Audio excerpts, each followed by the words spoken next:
Olá, meus amigos, sejam todos muito bem-vindos. Meu nome é professor Fernando. Para quem já me conhece, eu sou médico veterinário, professor aqui do VetEduca de microbiologia e doenças infecciosas. E hoje eu trouxe aqui um assunto que está bombando aí nas notícias, nos canais, nas redes sociais, que está causando aí um certo pânico, um certo desespero, que é em relação ao hantavírus, né?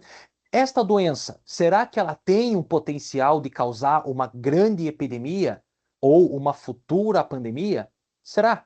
O ponto focal aqui é ir direto ao ponto, é trazer para vocês os principais pontos chaves que podem cair na sua prova de residência, na sua prova de concurso ou no processo seletivo para mestrado e doutorado que você tiver interesse em fazer. Como esta doença está aí na boca do povo, é muito provável que ela caia em alguma dessas provas que você vai prestar. Vamos comigo então?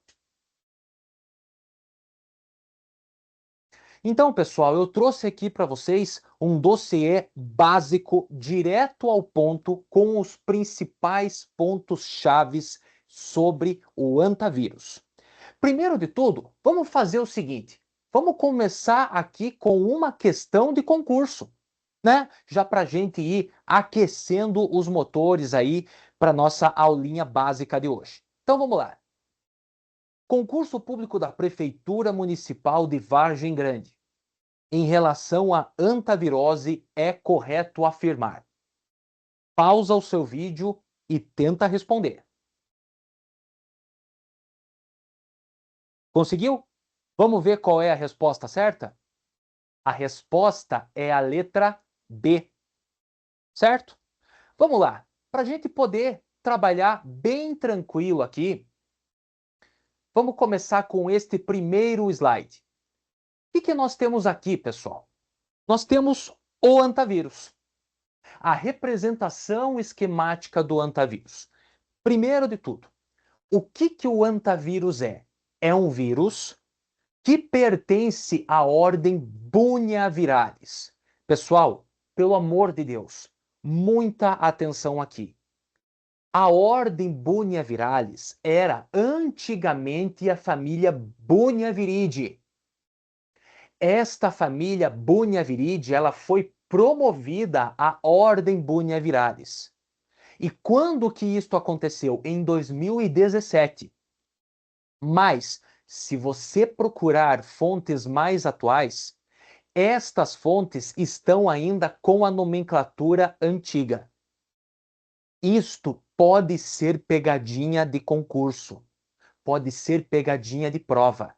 Não existe mais família Bunhiaviridae. Agora é ordem Bunhiaviralis, família Hantaviridae, gênero Ortohantavírus. Cuidado, ainda existem fontes de 5 anos para cá que continuam utilizando erroneamente o nome da família Bunhiaviridae. Não se confunda com isso. Não existe mais família Bunhiaviridae. É a família Hantaviridae. Ok? Isso pode acabar causando confusão na hora de você fazer sua prova. Ok?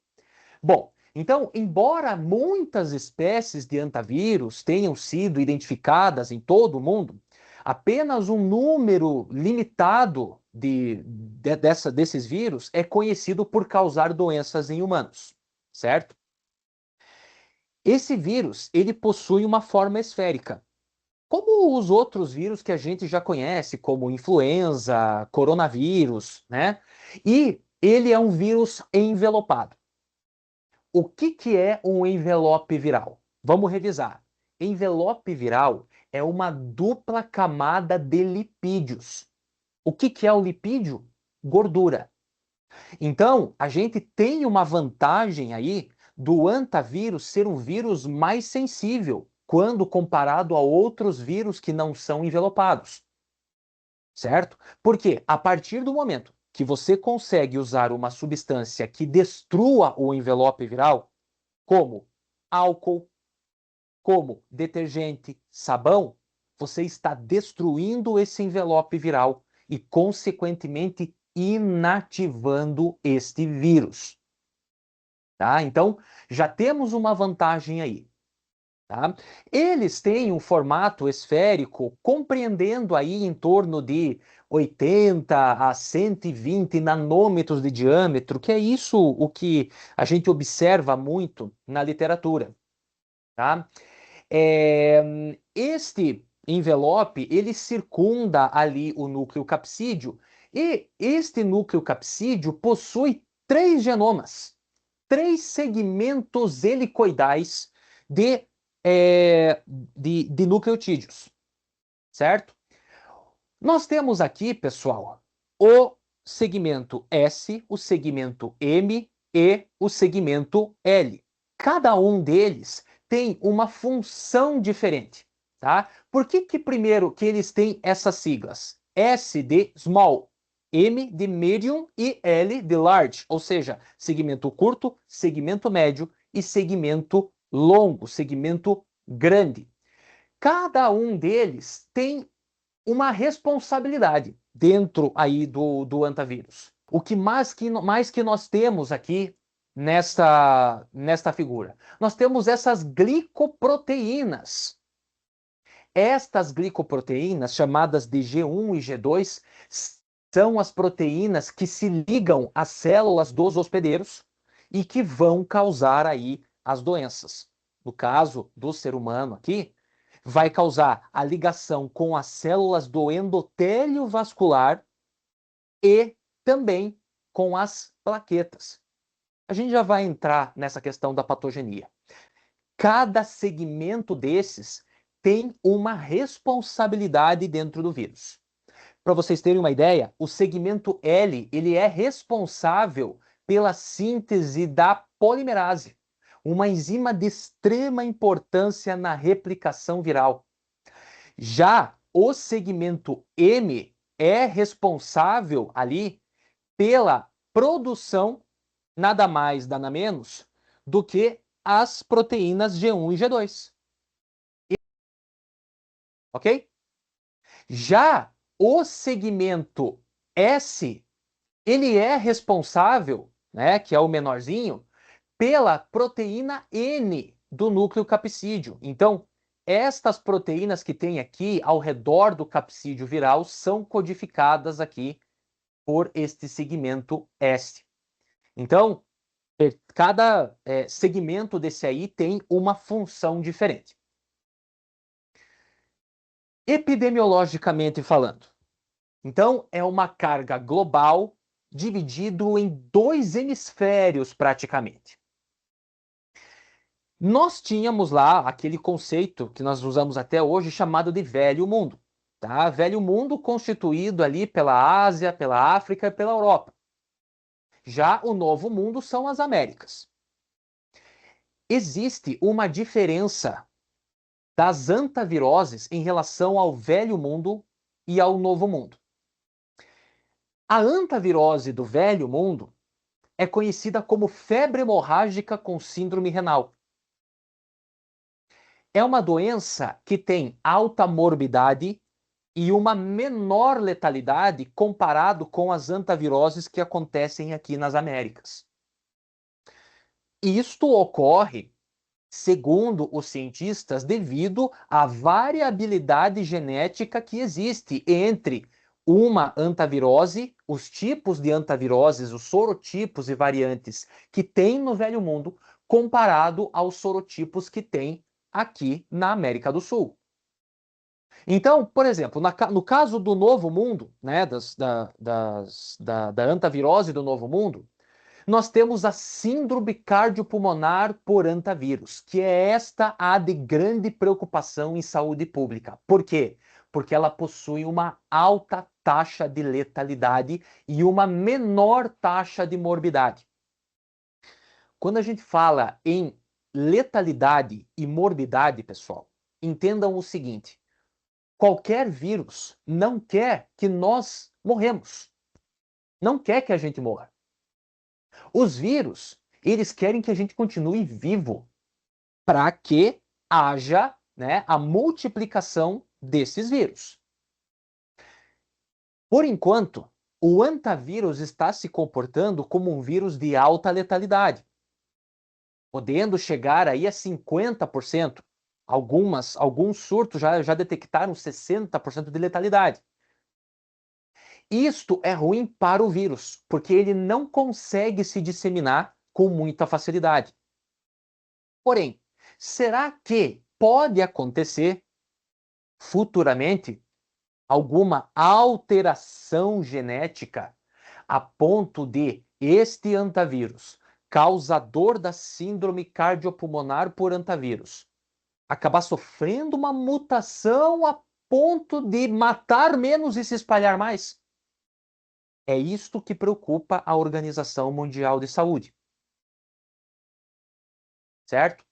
Vamos ver para o Brasil aqui. Tá? Existe hantavirose no Brasil inteiro, só que ela está mais concentrada na região centro-sul do Brasil, compreendendo ali as regiões centro-oeste, sudeste e sul. Tá? No Brasil, os primeiros casos de hantavirose aconteceram em novembro de 1993, que foi no município de Juquitiba, região metropolitana de São Paulo, tá? Acometendo 3 irmãos que trabalhavam na área rural ali. Né? É... Então, o que aconteceu? Esse surto ele foi associado, tá, à questão de trabalhadores rurais, certo? E por que começou a acontecer esse surto de doença e isso começou a se espalhar aqui na região centro-sul do Brasil? Pelo seguinte, aconteceu o chamado fenômeno da ratada. O que seria esse fenômeno da ratada, professor?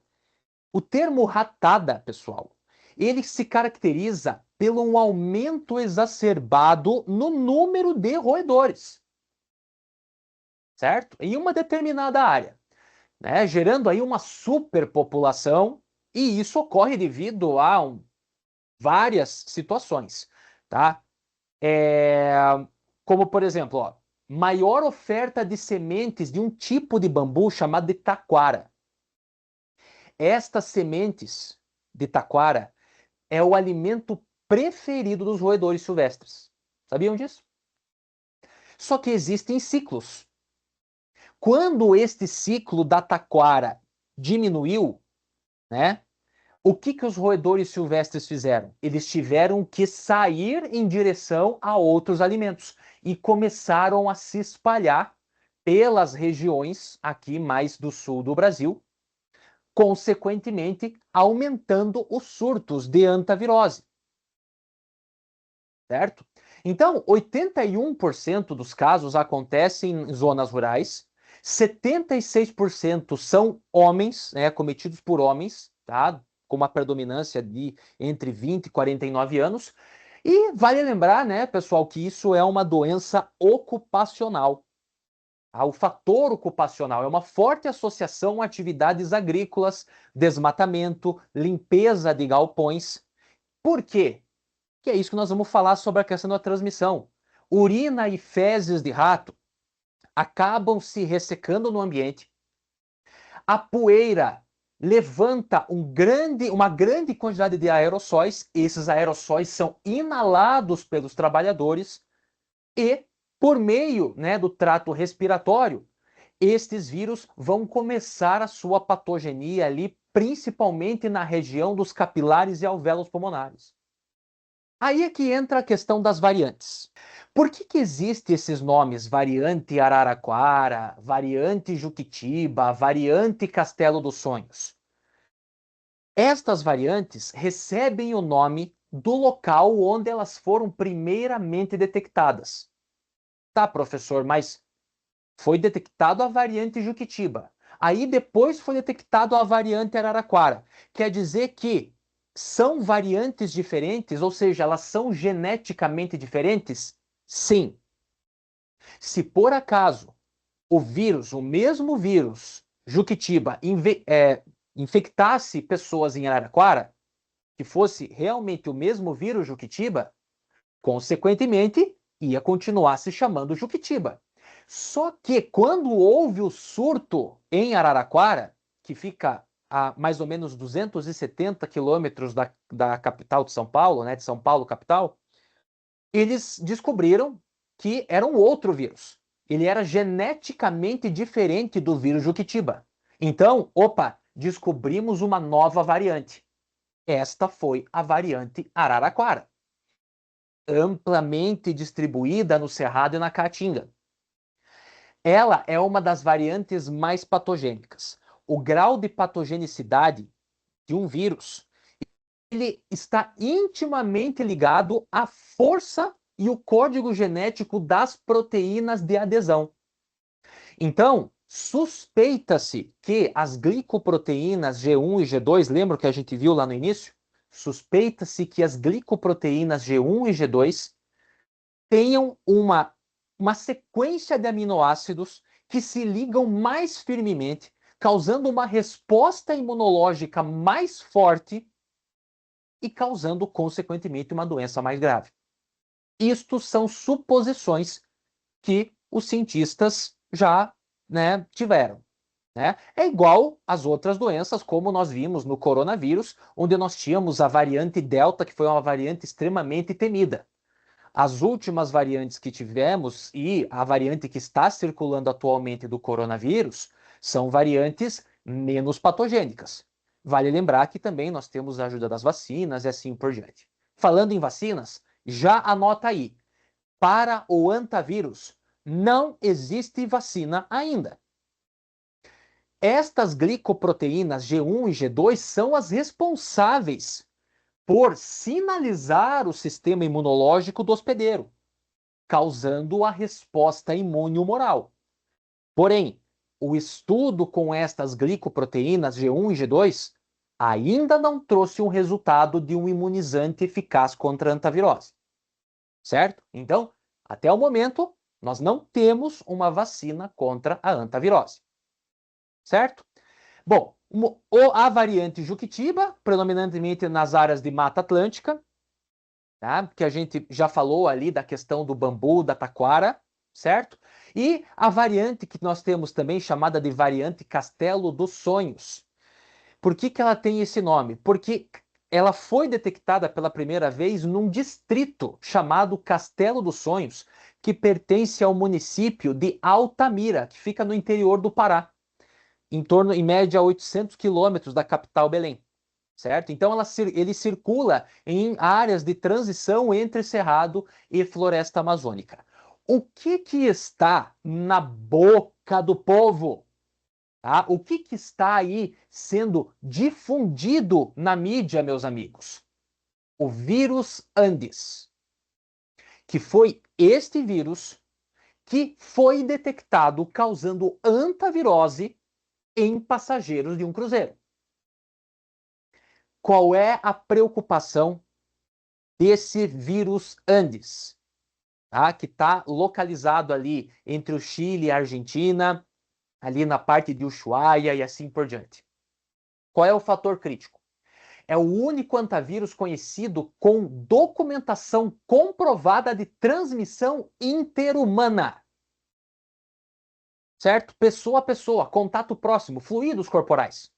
Então, esse vírus está sendo monitorado, né, como suspeito de talvez futuramente a gente tenha aí uma epidemia talvez maior. Então, ainda não há uma comprovação de que teremos alguma grande epidemia. Isso não tem comprovação ainda. O vírus Andes, a variante Andes, não está se comportando de forma a passar de um ser humano fácil para o outro. Porém, foi o único vírus até hoje dos antavírus que foi comprovado passando de um ser humano para outro. Tá? Vamos lá. Vamos fazer então uma questão de concurso, né? Para a gente poder trabalhar aí. Então, a antavirose é uma zoonose viral aguda cuja infecção em homem no Brasil se apresenta de forma de síndrome cardiopulmonar por antavírus. Analise as afirmativas abaixo. Pausa o seu vídeo e tenta responder.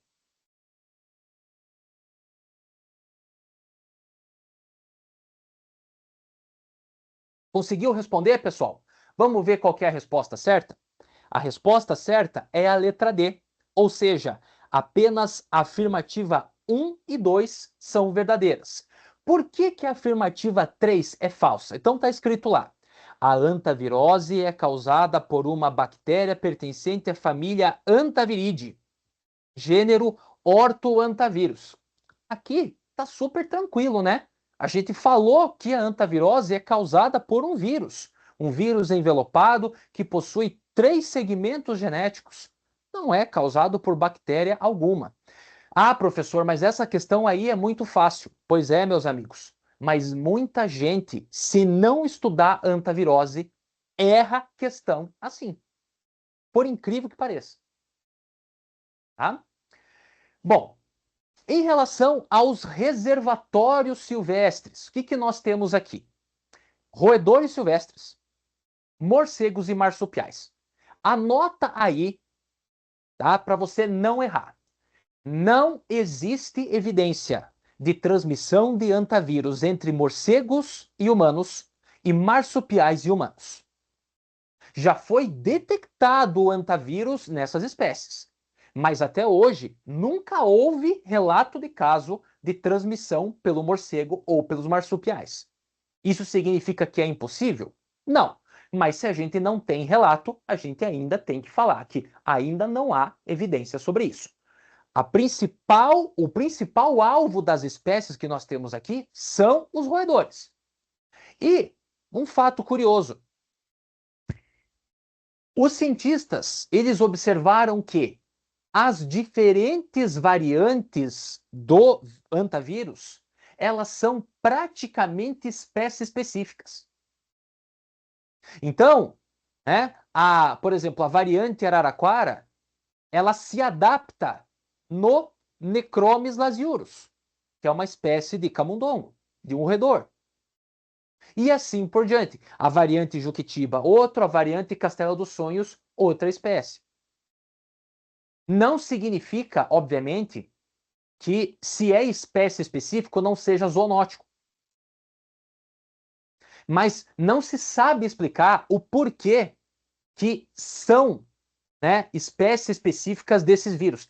Existe aquela questão da predileção, né? Então, a predileção igual quando a gente tem na raiva. Por exemplo, a variante 3 da raiva tem predileção pelo morcego hematófago Desmodus rotundus. E assim por diante. Isso é uma variabilidade genética. É aquilo que a gente chama de coevolução, onde os vírus foram evoluindo juntamente com as outras espécies de roedores.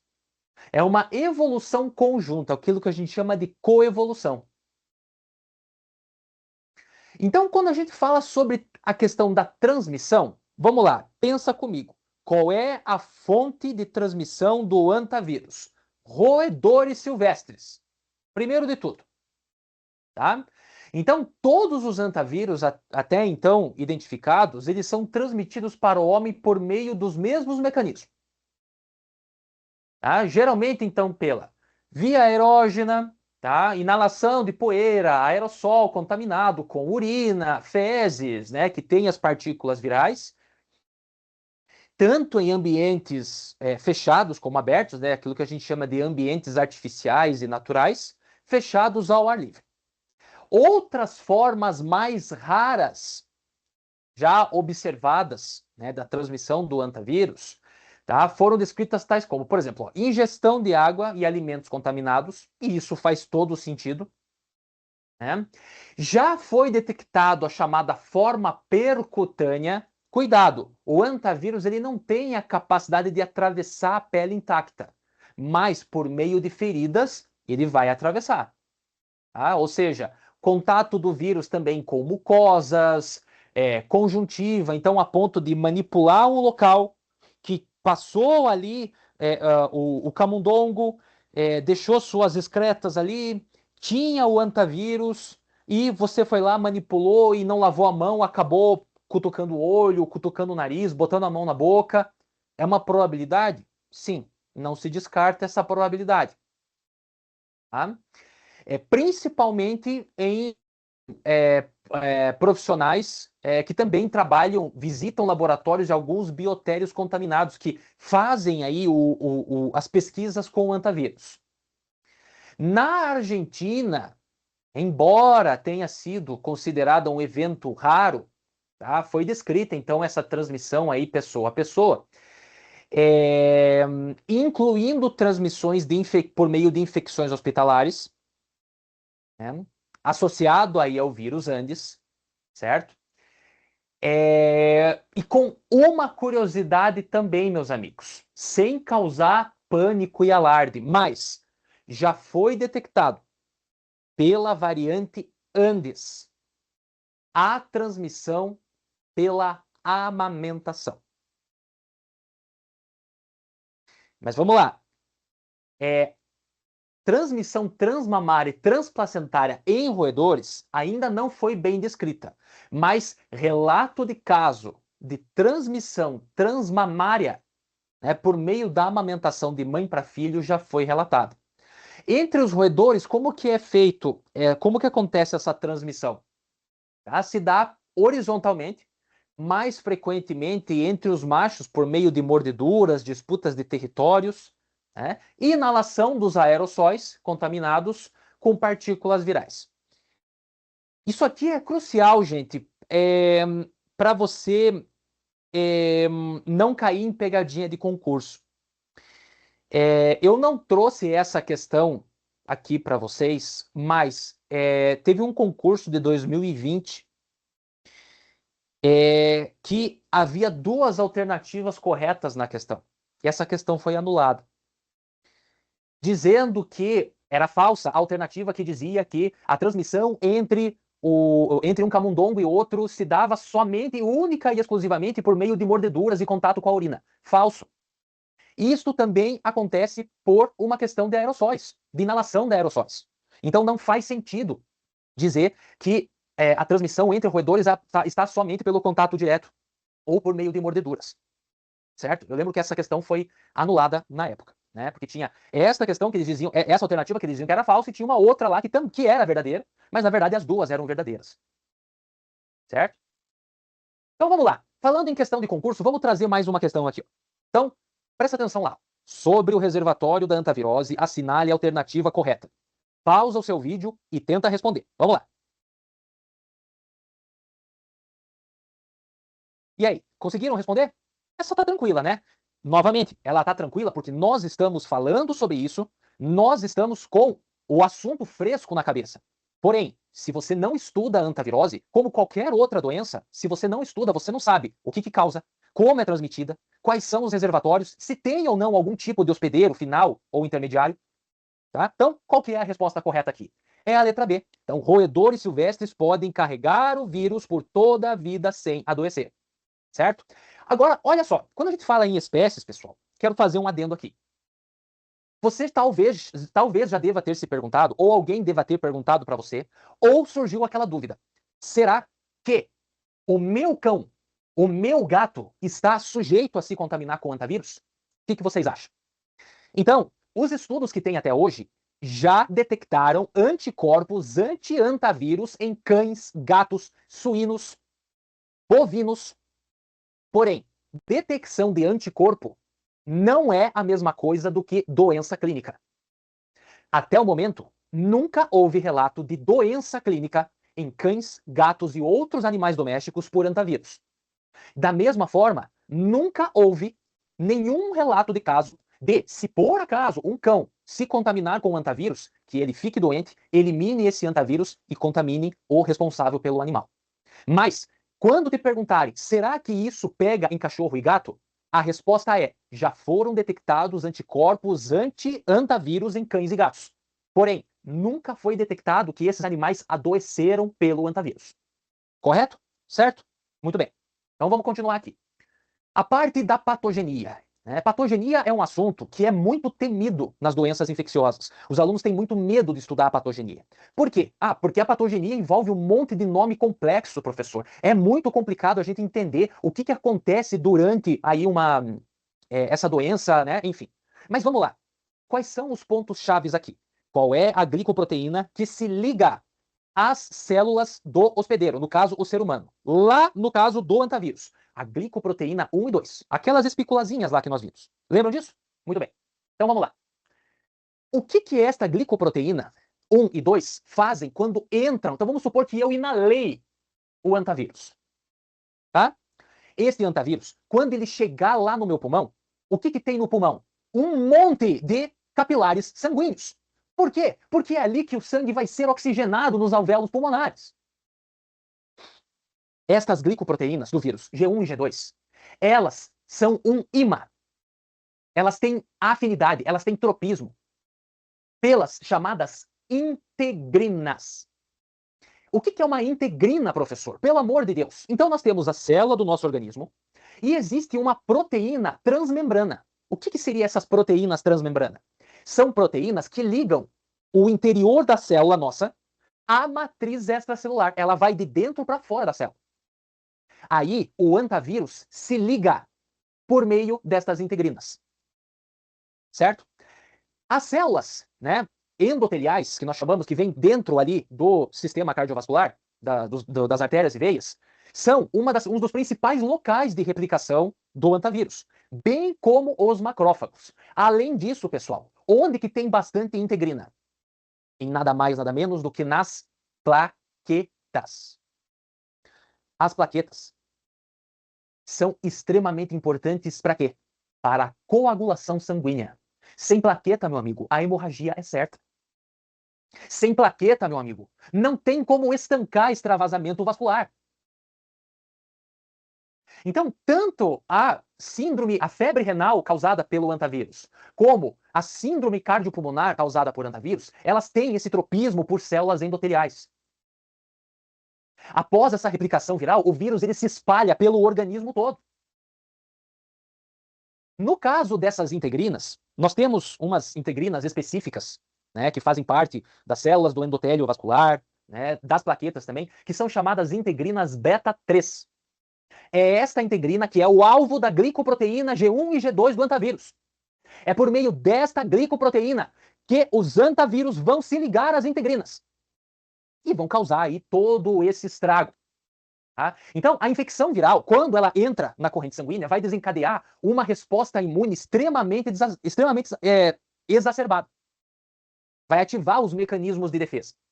Então, depois de ativados esses mecanismos de defesa, tá? Então essas células vão ser capazes de produzir aquilo que nós chamamos de citocinas, que vão atuar diretamente sobre o endotélio vascular.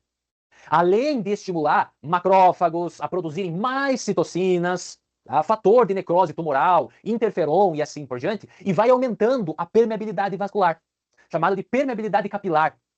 O que é essa permeabilidade, meus amigos? Permeabilidade é a capacidade que um vaso sanguíneo tem de fazer com que haja a passagem de substâncias da hemácia para os tecidos e dos tecidos para as hemácias. Senão, a hemácia não consegue nutrir o tecido. Só que isso tem um limite. A partir do momento que você tem uma infecção que aumenta, explode, né, o extravasamento capilar, você vai fazer o quê? Vai ter o quê? Extravasamento capilar?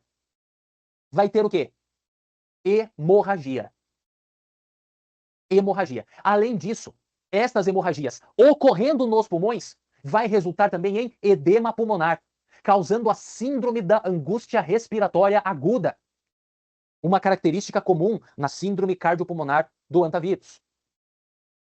E dessa parte, da parte de progressão clínica, o que nós vamos ter aqui? A fase prodrômica, né, que vai demorar de 1 a 6 dias. Pessoal, em relação a período de incubação, na literatura brasileira, quando a gente fala em período de incubação, a literatura brasileira oficial diz que é um período compreende um período entre 1 e 5 semanas, tá? E mais especificamente entre 3 e 60 dias. Porém, na literatura internacional, para esta mesma síndrome cardiopulmonar, no site do CDC lá dos Estados Unidos, diz que é um período de incubação entre 4 e 42 dias. É complicado esses números, eu sei, mas é bom você ter em mente os dois, mas principalmente da literatura brasileira. Certo? Então, a fase prodrômica vai aparecer sinais inespecíficos, como os sinais de síndrome gripal, que se confunde com influenza, com coronavírus. Tá? Então, febre, dor de cabeça, mialgia, astenia, dores lombares e sintomas gastrointestinais. Já na fase cardiopulmonar, ela é extremamente rápida.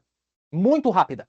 Por quê? Vai começar daí com tosse seca e progressão para grave desconforto respiratório. Aí é que entra esta questão da patogenia que nós vimos, da formação do edema pulmonar, que vai causar síndrome da angústia respiratória. Tá? Então, edema pulmonar agudo, hipotensão, choque sistêmico. Tem que ir para o hospital o mais rápido possível. Está sob risco.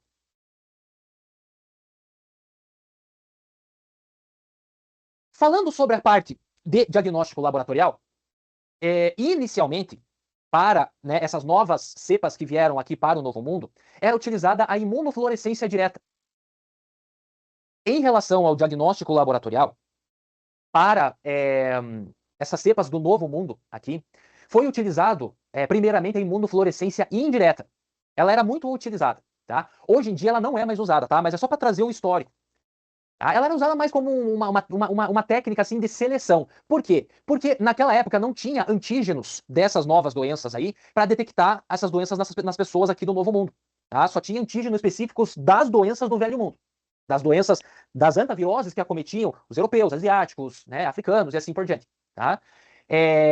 Essa técnica foi utilizada para descobrir as antaviroses aqui nas Américas, por meio de uma reação cruzada com os antígenos das outras antaviroses que vêm lá da Europa, da Ásia, né, e assim por diante. Tá? Mas ela não é mais utilizada no Brasil. O teste sorológico mais utilizado aqui é o ELISA, e principalmente o ELISA IgM, onde ele tem uma taxa de sensibilidade de 95%. Ou seja, 95% dos pacientes com síndrome cardiopulmonar por antavírus tem o IgM detectável em amostra de soro, tá? Coletada ali no início dos sintomas.